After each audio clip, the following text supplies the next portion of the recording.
professor Echevarria disse várias coisas interessantes. O tema era sobre a ansiedade, e há várias maneiras de ansiedade.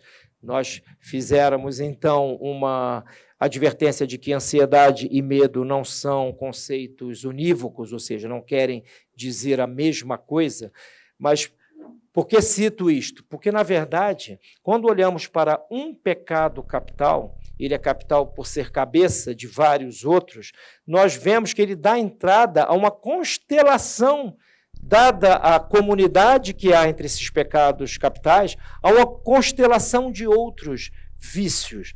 É impossível que o vaidoso não seja ansioso. É impossível.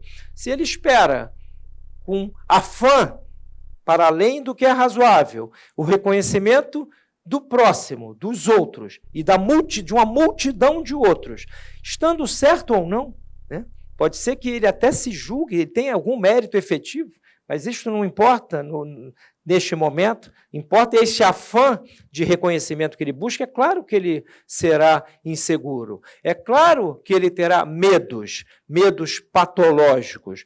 O medo se refere sempre a algum mal futuro e próximo, mas um mal que pode ser mal só na consciência da pessoa, e não apenas um mal real. Há pessoas que sentem medo, ou medos que são até imorais. Nós temos responsabilidade moral até para com as nossas emoções. Se alguém se alegra porque não roubou um banco, é claro que essa alegria será má.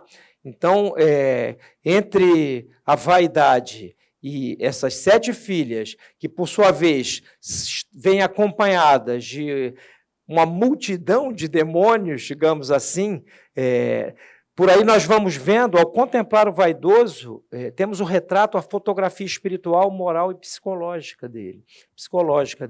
Então, trata-se de algo que, do ponto de vista da lei natural, é aberrante.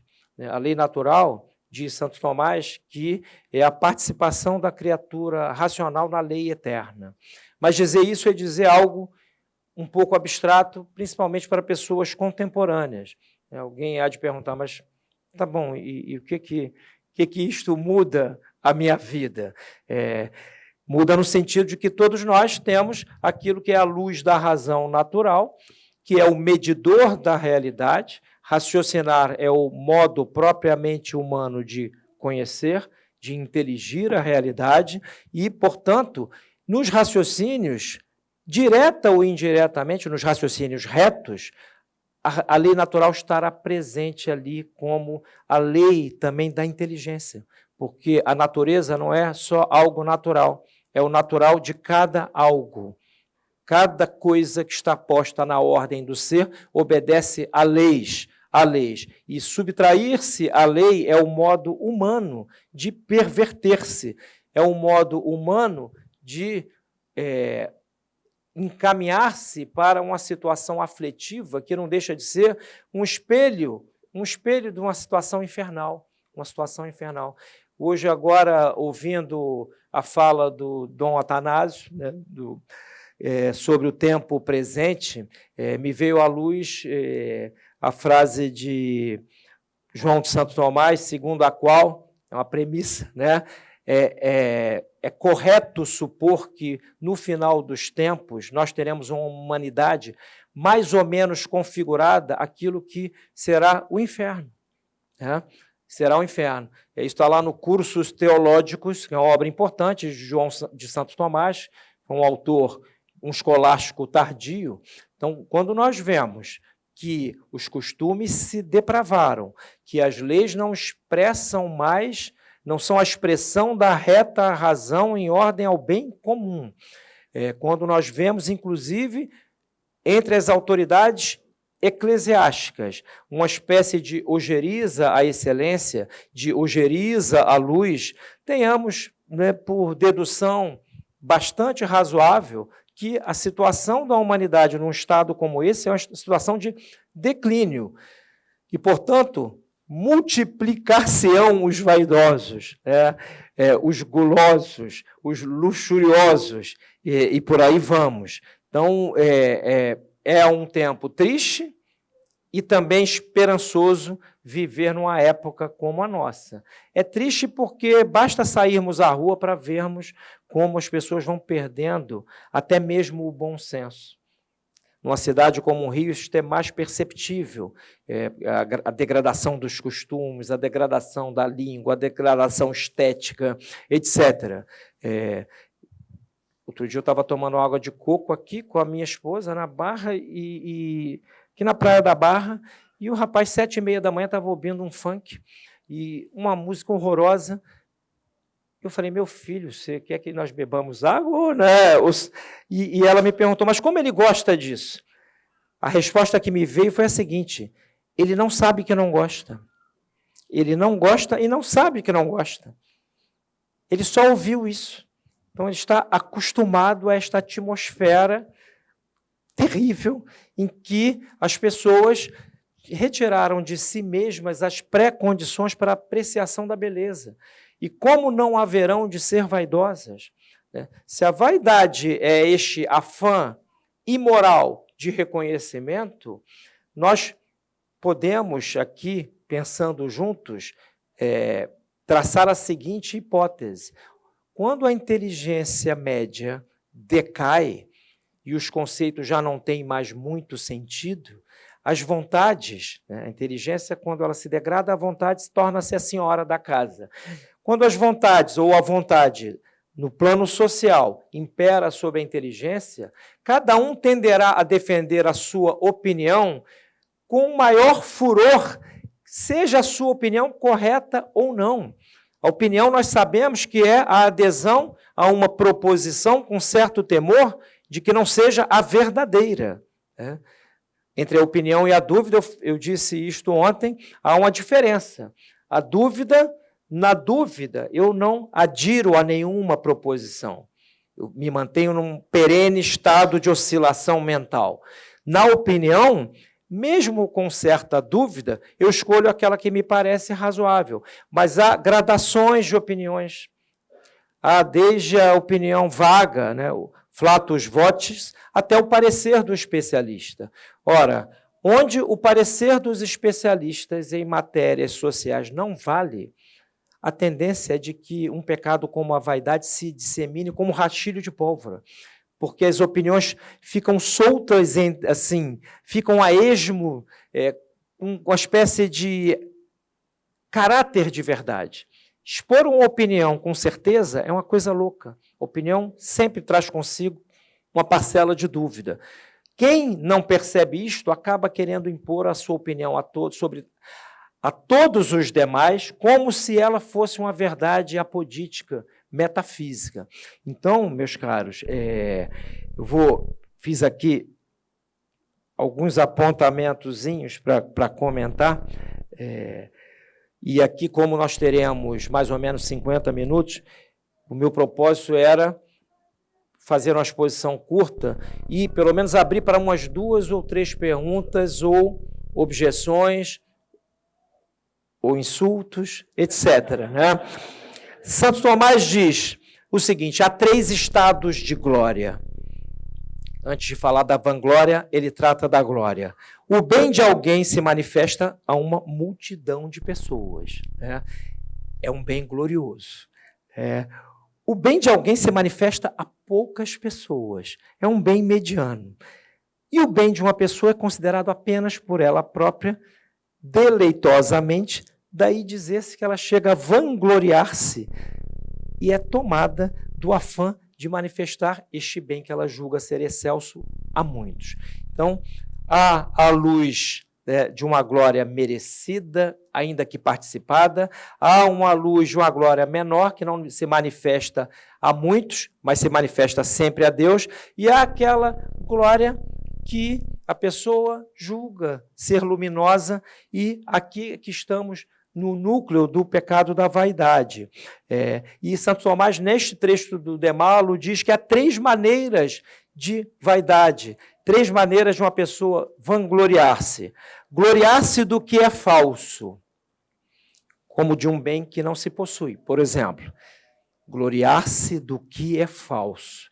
Então, o vaidoso é mentiroso. mente para si mesmo e mente também para os demais. Gloriar-se de um bem passageiro, ou seja, uma coisinha menor, acidental, mas que na cabeça do vaidoso tem um valor, ganha um caráter de absoluto, ou seja, o vaidoso é fútil. O vaidoso é mentiroso, é fútil. E gloriar-se de algo indevido. Eu dei um exemplo aqui, com relação a um roubo. Eu posso me vangloriar perante os meus comparsas porque o nosso golpe deu certo. E vangloriar-me de uma maneira vaidosa. Eu sou, digamos assim, o capo, o chefe dos bandidos. Então, o vaidoso é imoral. Então, todo vaidoso é mentiroso, todo vaidoso é fútil, todo vaidoso é imoral. Isto é, digamos assim, o corolário, a consequência que podemos extrair do que Santo Tomás vai dizendo aqui neste trechinho da obra magna, que é o De Malo. Mas prossigamos. Uma consideração que era um apontamento que eu fiz a caminho daqui, lendo um sermão de Santo Antônio o qual vou associar a Santo Tomás aqui. Santo Antônio, num dos sermões prévios, no domingo anterior ao da Quaresma, ele diz o seguinte, que a palavra contrito, nós devemos considerá-la também etimologicamente. E ele pega as duas palavras, tritum e contritum. Tritum é literalmente esmagar, triturar, pisar, e contrito, ou contritum, é triturar conjuntamente. Mas conjuntamente com o quê? Diz Santo Antônio lindamente, com todos os pecados. O contrito é alguém que pisa nos seus pecados, em todos eles, com consciência, chora por eles e reinicia a sua trajetória a partir de um novo patamar. Ainda que ele caia de novo nos mesmos pecados, se ele tiver um coração contrito, ele vai ter esta predisposição para esmagar, para triturar os seus pecados juntamente com essa dor do coração. Vejam que imagem extraordinária. Santo Antônio foi definido já no século XX como o Dr. Evangélicos, é o doutor evangélico, um comentarista da Sagrada Escritura como poucos na história da Igreja e que nós conhecemos, infelizmente, apenas como santo casamenteiro. Santo Antônio já foi virado de cabeça para baixo por muitas moças ávidas para conseguir o matrimônio, coitadinho. Não sei como não teve uma vertigem. E assim, qual é o ponto que eu queria, de tangência que eu queria pegar aqui para fazer a ponte com Santo Tomás? Só o coração contrito é capaz de esmagar a vaidade e, portanto, capaz de reduzir, de eliminar todas as suas 7 filhas nefastas. E pensemos no mundo digital de hoje. As redes sociais, dada a sua superficialidade, dada o seu pendor à futilidade, a futilidade é uma das notas distintivas do vaidoso, como nós vimos aqui, o fútil, ele dissipa a mente em coisas que não são importantes. Pensemos, a pessoa fica lá no feed do Instagram, vendo 300 notícias, entre aspas, por minuto. A nossa mente não foi feita para isso. É claro que ele vai dissipá-la, é claro que ele vai, de alguma maneira, enredar-se nas suas próprias tramas e vai cair. É claro que ele tenderá a ser induzido, porque neste ambiente em que é uma espécie de aerópago de opiniões, todos opinam muito sobre quaisquer assuntos a todo momento, isto acaba por induzir as pessoas à vaidade, porque elas se sentem também compelidas a serem comentadoras de efemérides. Agora é a guerra em Israel, antes era a guerra na Ucrânia, é a eleição na Argentina, é não sei o que da igreja. Mas em boa parte dos casos, os que opinam neste ambiente nebuloso o fazem sem ciência, sem certeza moral, o fazem de maneira vaidosa, ainda que uma vaidade mais ou menos pequenina, mas tendente a crescer. Daqui a pouco estão discutindo. Hoje em dia, por causa de um like, desfazem-se amizades. Né? Por causa de uma posição com respeito à política do dia, as pessoas tornam-se inimigas. Nós vimos isto aqui nas eleições do ano passado no Brasil, e como que se tivesse a haver uma concórdia absoluta a respeito de todos os pontos. Nós não somos amigos dos nossos amigos porque concordamos com eles materialmente em tudo. A amizade é, digamos assim, o esplendor do amor, é na amizade que há uma comunidade entre amante e amado, mas ela não significa que quem ama elucida o ser do ente amado de uma maneira absoluta. É um mistério. Num ambiente em que só há opiniões, ainda que sobre temas relevantes, pode ser a crise da igreja, não interessa, mas onde a voz dos sábios na matéria geralmente não é clarificada, e sim a voz dos medíocres, até porque se a pessoa tem uma certa sabedoria, ela vai ter um pudor até para divulgar o seu próprio trabalho, né? E não divulgando-o como se fosse a quintessência da maneira de agir no mundo, que é o que nós vemos por aí direto. Cada vez mais todos querem solucionar a vida das pessoas por a caixinha de Instagram. Aí tem uma pessoa passando mal ali na rua. Em geral, essas pessoas estão tão preocupadas em salvar o mundo dos maus que não tem tempo para ajudar os necessitados, né? As pessoas, para estender a mão a um amigo, etc. Há uma conexão mais forte do que a princípio se poderia presumir entre a vaidade e a desumanidade, né? Entre a vaidade e todos os graus de maldade que vão desde a maldade na família até a maldade política, até a maldade na igreja, né? Então, não é algo, não estou dizendo aqui algo, primeiro que não é meu, é de Santo Antônio de Lisboa, né? E que estou associando a Santo Tomás. Não é algo pequeno dizer que sem que a pessoa triture o seu próprio coração, ela não conseguirá vencer a vaidade.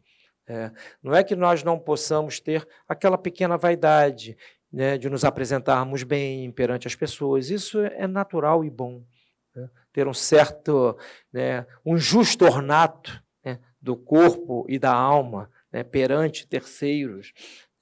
Mas ele é justo na medida em que está no meio termo aritmético entre dois extremos. Isso é a virtude, né? O extremo do justo ornato por excesso, digamos assim, seria essa super preocupação com o corpo, que leva, por exemplo, por tabela, a um deixar de lado, né, os velhos. Envelhecer tornou-se algo vergonhoso, as pessoas não suportam mais a decrepitude natural do corpo. Isso que drama, né? Às vezes, jovens fazendo procedimentos de demonização facial, 20 anos, né? Olha só, que bonito é ter um defeitinho, né? Um dentinho trepado aqui, né?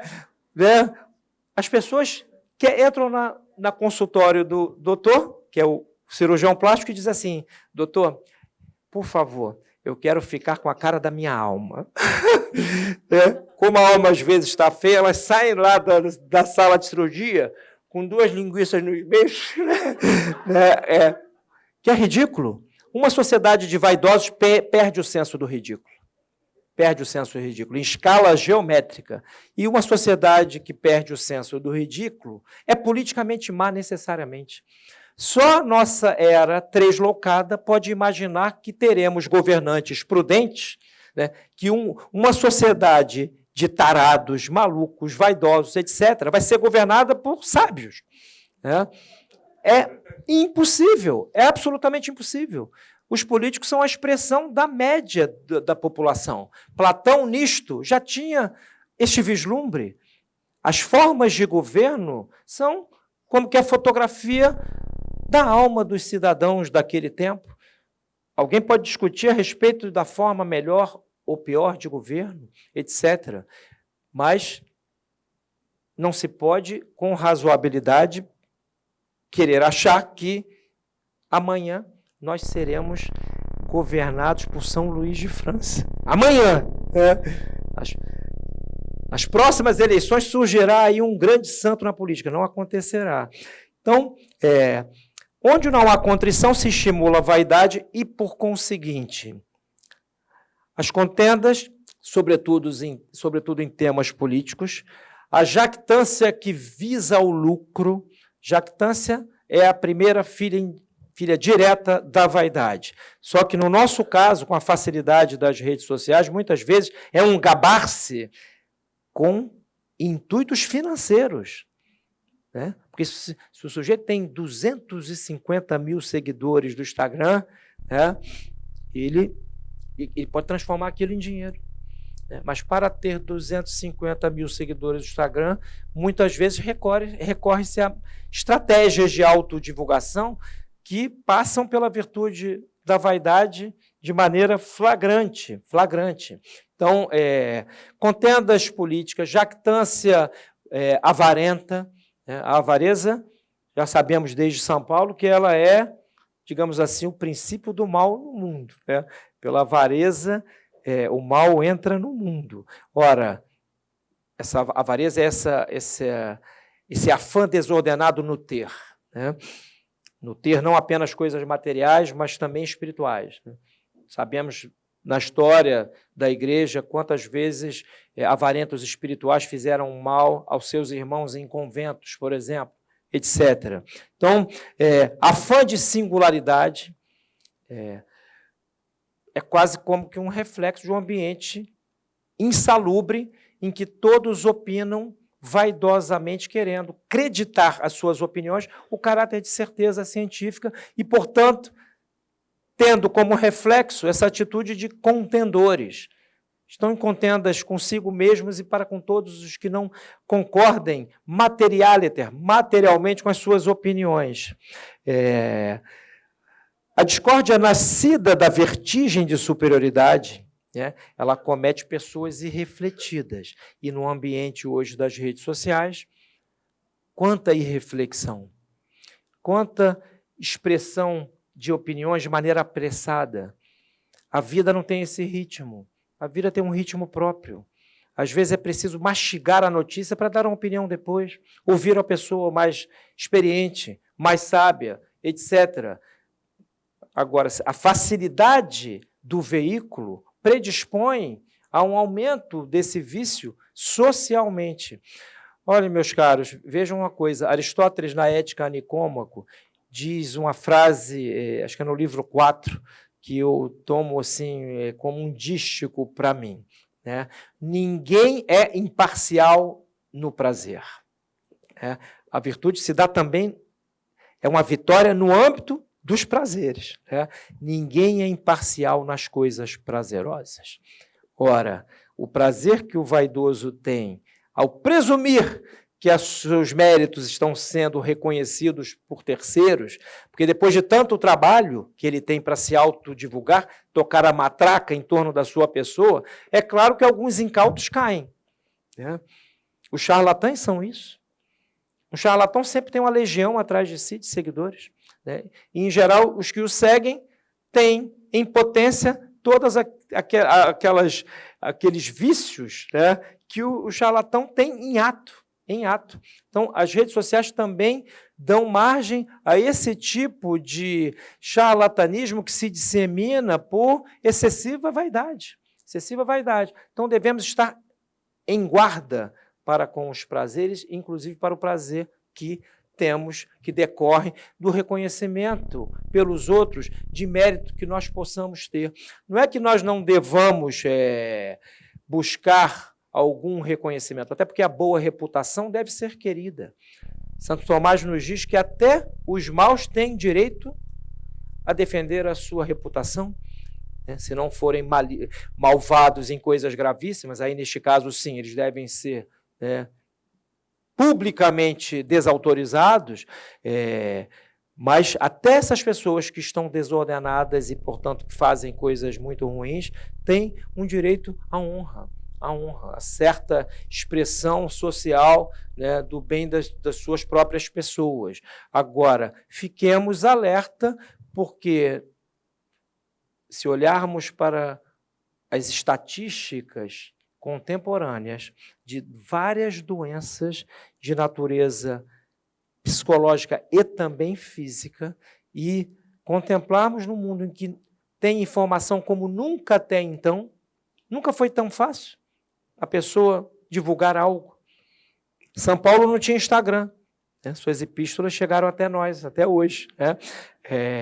Então, fiquemos em guarda, que acho que é a palavra que eu queria deixar aqui.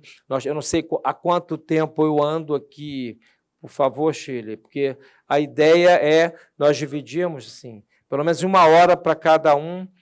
Não sei, alguém chegou a contar o tempo? Não? 46? Então, tá ótimo. Mais 15 minutos depois virão aí o professor Etchavarria e o professor Abud.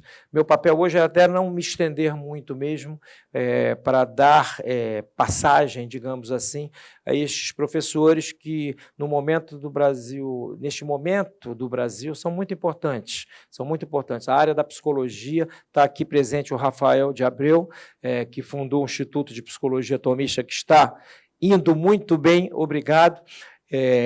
Na área da psicologia, nós estamos vendo uma espécie de reflorescimento de valores perenes. Então, é muito importante aqui que o professor Martim fale, que o Abud, que está chegando pela primeira vez ao Brasil, também dê um depoimento sobre a perspectiva da psicologia realista, que tem. Nós chamamos psicologia tomista, né, Rafael? Com analogia de proporcionalidade. Ou seja, o termo tomista se refere, né, à referência ao mestre teorético de todos aqueles que estão sob a capa da psicologia tomista. Mas haverá, certamente, diferenças tópicas entre as linhas, mas numa só corrente. Pode haver diferentes linhas. Então, como eu tenho alguns minutos ainda, então fiquem com isso no horizonte. A vaidade é pecado mortal, as redes sociais são um perigo para nós aumentarmos em nós a nossa vaidade. Fiquemos em guarda. E dito isto, eu queria abrir para umas 2 ou 3 perguntas que alguém queira fazer, porque não teremos tempo para isto depois. Alguém se habilita a fazer um insulto, algo assim? 3. Espera lá. Vamos lá. Sim.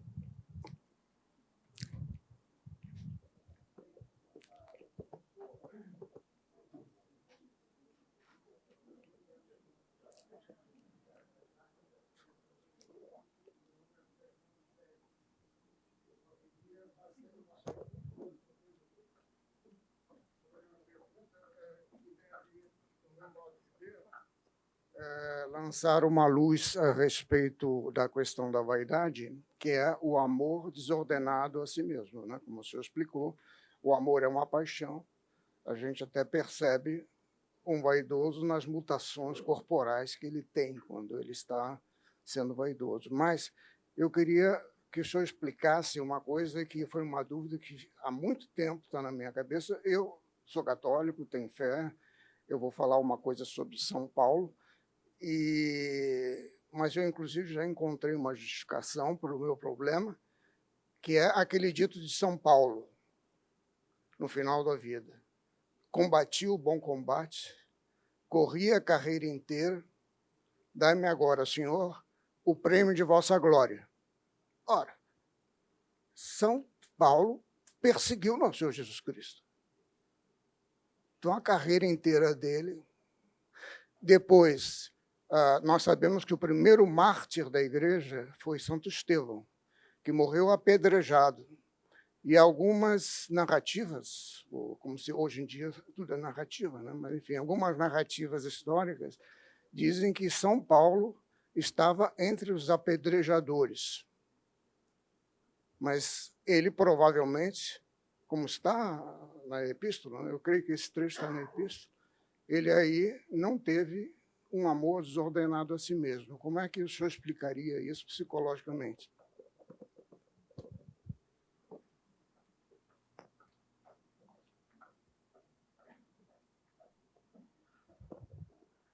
Bom, senhor Fernando, né?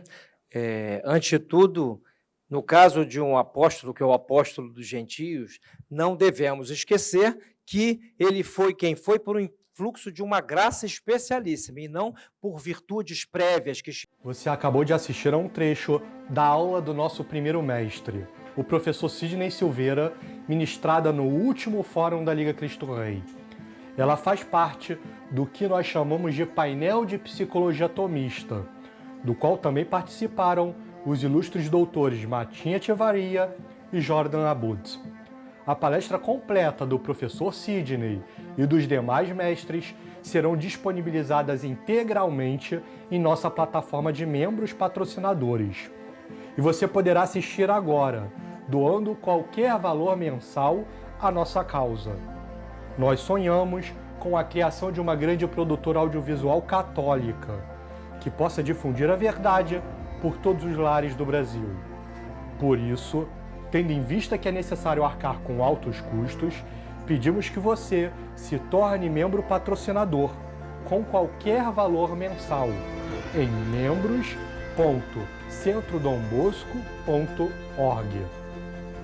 Além de nos ajudar a criar cada vez mais material para o YouTube, você terá o acesso exclusivo a 4 documentários e a cursos especiais, como o da História do Brasil e a História da Europa, bem como as principais palestras dos fóruns anteriores. Defendamos a fé juntos e que viva Cristo Rei!